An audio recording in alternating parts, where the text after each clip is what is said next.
नमस्कार, A1 India देख रहे हैं आप। मैं हूं सुरेंद्र सोलिया। नगर पालिका धारूहेड़ा चुनाव 2026 पूरे समर में है। लगातार जैसे वोटिंग का समय नज़दीक आ रहा है, अपने आप में जो चुनावी पारा है वो गर्म होता जा रहा है। निर्दलीय भी फील्ड में है, बहुत सारे लोग कांग्रेस पार्टी से भी है, बीजेपी पार्टी से भी है।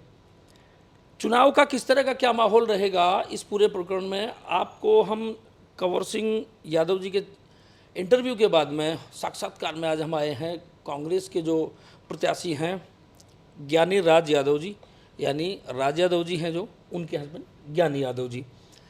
बात करेंगे कि आखिर क्यों वो चुनावी समर में है, क्यों वो चुनावी मैदान में है, क्या ऐसा लगा कि वो कुछ जो डेवलपमेंट है वो कुछ दुनिया से अलग कर सकते हैं, क्या उनका मन है, किस तरीके से वो चुनाव में है, आपके सामने है। यादव साहब, सबसे पहले तो A1 इंडिया में आपका स्वागत है। बहुत बहुत धन्यवाद। क्या आपके चुनावी मुद्दे हैं, क्या आपका एजेंडा रहेगा, क्यों आपको ऐसा लगा कि जब ऑलरेडी लोग चुनाव में और भी बहुत सारे लोग हैं फील्ड में, और भी बहुत सारे लोग हैं, आपको कैसे लगा कि आपको चुनावी मैदान में आना चाहिए और आप माफ़ कीजिएगा धारूहेड़ा के लिए बहुत बदलाव कर सकते हैं? जी, मैं आपके माध्यम से बताना चाहूँगा जी, चुनाव मेरे लड़ने का ना लड़ने का तो कोई वो तो है ही नहीं जी। हमें जो टिकट दी गई है पार्टी ने हमें, तो कुछ सोच समझ के दी गई है चुनाव लड़ना लोकतांत्रिक अधिकार है। जी, लोगों को काम नहीं होते, सड़कें बेहाल हो रही है, सफाई नहीं हो रही है, मतलब बहुत सारे मुद्दे हैं जो कि धारूहेड़ा में ये 5 साल में कोई कर नहीं पाया। जैसे अगर हम क्षेत्र विशेष की बात करें तो क्या आपको लगता है कि कौन सा क्षेत्र ऐसा है जो इन लगभग 3.5 साल के समथिंग का जो टाइम था, 5 साल इसमें 5 साल में तो वो कुछ समय तो उनको वो विवाद चलता रहा, तो शायद वो चेयर पे ही नहीं बैठ पाए चेयरमैन साहब, तो उसमें आपको क्या लगा कि कौन सा ऐसा एरिया है जो अपने विकास में पछड़ गया, क्योंकि उस वार्ड के लोग आपको देख रहे हैं, उनको लगे कि हमारे वार्ड के लिए 18 वार्ड पूरा तो अपना हाउसिंग बोर्ड तीन वार्ड है उसमें, अपने वाल्मीकि मोहल्ला, भीम बस्ती, हरिजन चौपाल, मतलब पूरा गांव हमारा जो पुश्तैनी गांव है वो, और जी हमारे बांस रोड, हर गलियां, हर वार्ड में आप विश्वास नहीं करोगे, हर वार्ड में ही कमी है। किसी में गली नहीं है, किसी में सीवरेज नहीं है, किसी में तार नहीं है, किसी में खंबे नहीं है, मतलब लोग 3-3 किला दूर जाके के लोगों ने तार लगा लगा के खंबा, आँच भी लग जाती है, आग भी लग जाती है, बोलते हैं लकड़ियों में फाल्ट हो जाए, हाँ फाल्ट हो जाते हैं, तो तार भी नहीं है, मतलब बहुत सारी, मतलब गांव में कोई काम ही नहीं हुआ है जी। तो आपके अगर मुद्दों की मैं बात करूं तो आपकी लिस्ट में ऐसे कौन से, मैं अगर पहले आपसे 4 काम ऐसे जानना चाहूं, आप धारूहेड़ा की जनता को बताएं ऐसे 4 काम जो आपके सबसे पहले, अगर आपको फतह मिलती है, लोग आपको अपना मत देते हैं और अपना चेयरमैन स्वीकार करते हैं, तो ऐसे 4 काम कौन से हैं जो आपकी पाइपलाइन में रहेंगे और सबसे प्रायोरिटी पे रहेंगे? सबसे बड़ा जो मुद्दा है काम धारूहेड़ा का, वो है सफाई का जी, कूड़े का। जो कूड़े के जो ढेर है ना, मैंने अपने उसमें दिमाग लगा मतलब जो सोचा है अपने उसमें कि भाई इन कूड़े के ढेर की जगह ना हम ट्रॉली खड़ी करेंगे जहाँ जहाँ कूड़ा गिर रहा है, तो ट्रॉली में कूड़ा गिरेगा और रात को ही वो ट्रॉली वहाँ से वहाँ जहाँ कूड़ा स्टॉक होता है डंपिंग यार्ड, वहाँ उस कूड़े को डंप करा देंगे। उसके बाद ज्ञानी यादव जी का सबसे पहला जो मुद्दा है, किसी भी शहर के लिए, शहर के सौंदर्यीकरण के लिए जो सबसे पहला मुद्दा होता है वो होता है सफाई का।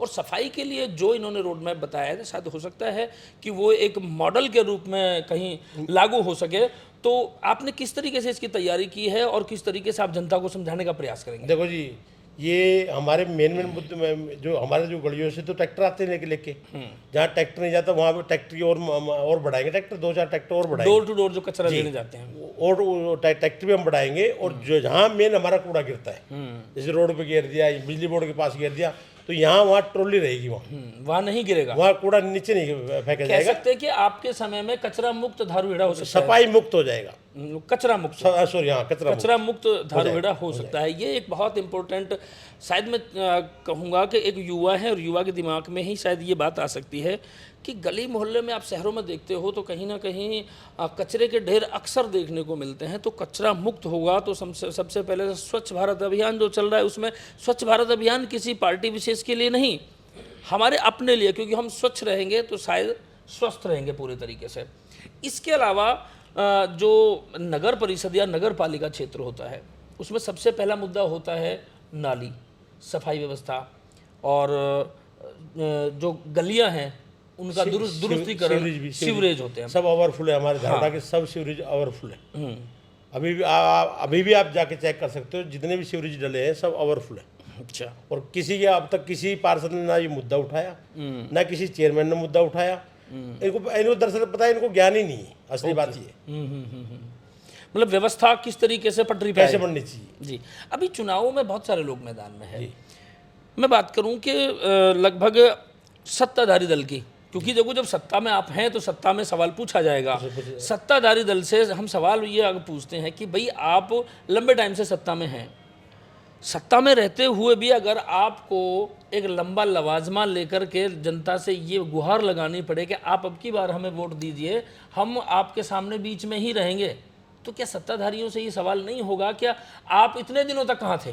जी बिल्कुल, तो जनता ने करना चाहिए। बिल्कुल, ये तो जनता अब वोट मांगने सभी जा रहे हैं। अब मैं तो मैं सत्ता में हूँ नहीं। आप नहीं है, ठीक बात है। ठीक है जी।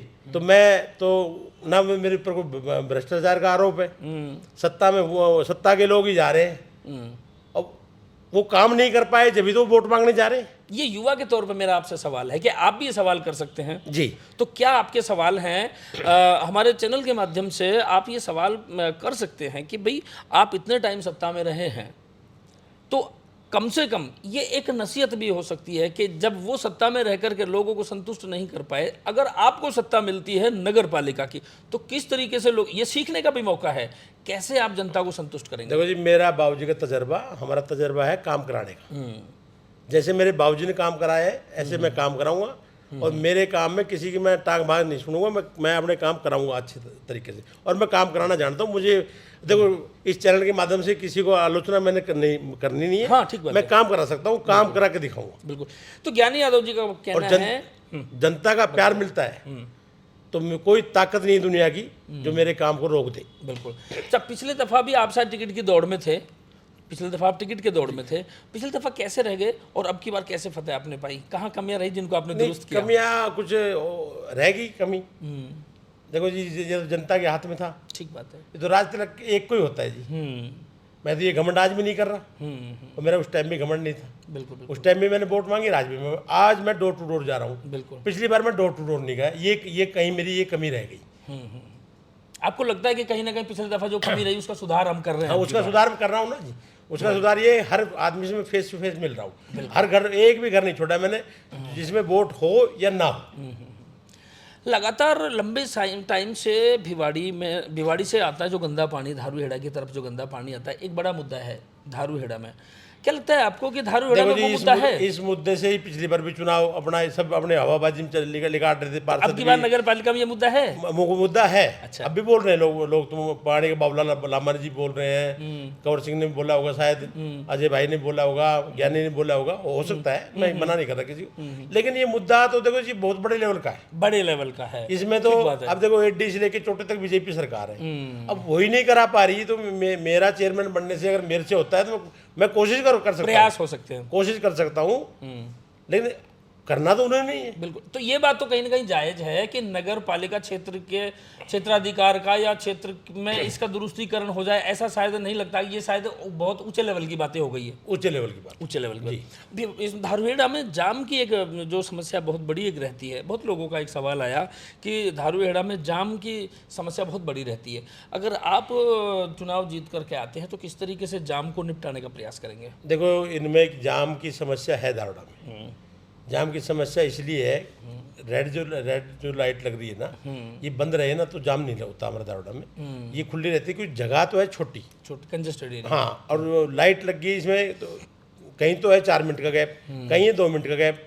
जहाँ सवारी बास रोड पे ज़्यादा जनता है तो यहाँ से ज़्यादा जनता है तो यहाँ तो है 2 मिनट का, और जो दिल्ली से आ रहे हैं वहाँ है 4 मिनट का। तो ऐसे करके ना वो जाम यहाँ बना रहता है। अब लाइट नहीं है तो अब जाम नहीं है। मतलब व्यवस्था पूरी तरह दुरुस्त नहीं ये हो पाई। पुलिस वाले खड़े नहीं होंगे और जाम प्रशासन खड़ा नहीं होगा, और लाइट नहीं चलेगी तो जाम यहाँ नहीं लगेगा कभी। लेकिन प्रशासन का तो कुछ लिए इसलिए भी खड़ा होना जरूरी है कि भाई चलता हुआ बाजार है, बहुत सारे अपराध भी आजकल होते हैं, तो प्रशासन का तो रहना इसलिए भी जरूरी है। नहीं, वो देखो हमारा गांव में कोई ऐसी वो नहीं है, शांतिपूर्ण शांतिपूर्वक गांव है। पूरा हमारा मतलब एरिया जो है हाँ मोमडन एरिया है, लेकिन हमारे धारवाड़ में कोई ऐसी आज तक ऐसी कोई चीज़ नहीं हुई है।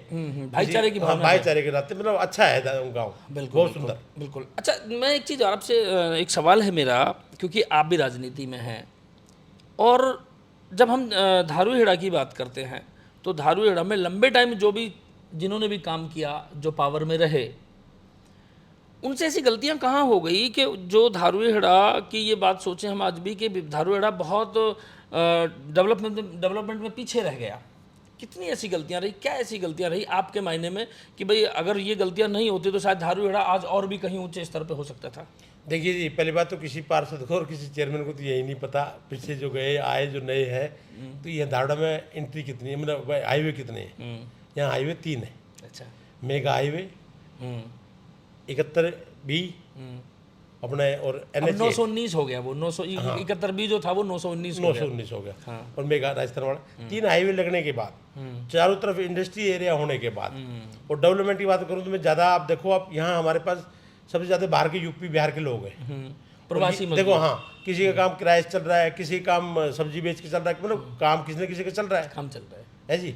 तो कहने का मतलब ये है, इतना सुंदर गांव होने के बाद ये हब है, ये तो हब इसको बोलते हैं, और बहुत अच्छे मौके पे है, वो लोकेशन बहुत अच्छी है। लोकेशन बहुत अच्छी है। तो उसको ही अगर ये सुधार नहीं पाए तो इनमें कमियां तो है ही। बिल्कुल। इनको काम करना नहीं आता, तजर्बा नहीं आता। अब तजर्बा, मेरे को गाड़ी चलानी नहीं आती और मैं उस गाड़ी की स्टीयरिंग पे बैठ जाऊँ तो मैं कहीं ना कहीं उस गाड़ी को मारूंगा, एक्सीडेंट होगा ना जी। अगर मैं पायलट हूँ जब तो उस गाड़ी को चला सकता हूँ। तो भाई साहब, जिसके खून में काम हो, राजनीतिक का काम हो, वही कर सकता है, और बाकी कोई काम नहीं कर सकता और नहीं करवा सकता। हाँ, 4 मुद्दों की बात हो रही थी, आपने एक मुद्दा उसमें बताया कि भाई हम सफाई व्यवस्था पूरी तरह से दुरुस्त करेंगे। 3 रह गए, 3 क्या आपकी पाइप? अभी हमारे गांव में लैट्रिन का पानी आ रहा है, पानी पीने वाला, वो मैंने मेरे फेसबुक पे चल भी रही है वीडियो, मैंने जाके खुद चेक किया है। मतलब इतना गंदा पानी, बदबूदार पानी, वो लोग पी रहे हैं, वो उसको साफ करेंगे। पीने का पानी स्वच्छ। तीसरा काम, भ्रष्टाचार धारवाड़ में रहेगा ही नहीं। कोई अफसर, कोई आदमी कोई पैसा नहीं मांगेगा, मेरे नाम से पैसा नहीं मांगेगा। ये बड़ी का फोन गया, ये बड़ी बात है।